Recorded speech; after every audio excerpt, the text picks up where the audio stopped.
بسم اللہ الرحمن الرحیم۔ اقوام متحدہ کی جنرل اسمبلی میں جو وزیر اعظم نے تقریر کی ہے، بہت ہی شاندار تقریر ہے۔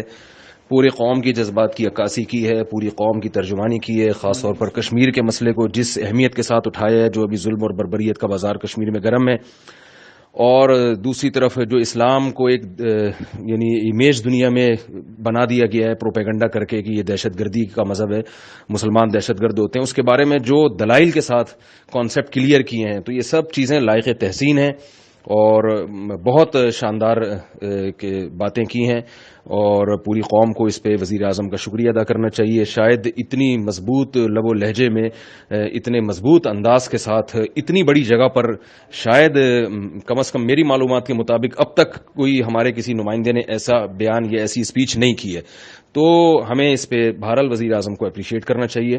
اللہ تعالیٰ نے قرآن میں حکم دیا وَتَعَاوَنُوا عَلَى الْبِرِّ وَالتَّقْوَىٰ، نیکی اور تقوی کے کاموں میں ایک دوسرے کے ساتھ تعاون کرو۔ لوگ یہ بھی کہتے ہیں کہ تقریروں سے کیا ہوتا ہے۔ حضرت جعفر طیار رضی اللہ تعالیٰ عنہ نے نجاشی کے سامنے تقریر ہی کی تھی، جس سے اللہ نے اس کا دل بدل دیا۔ تو ہمارا کام ہے جو بھی اسباب اور وسائل اللہ نے ہمیں دیے ہیں ان کو گروہ کار لا کر ہم اپنا فریضہ ادا کریں۔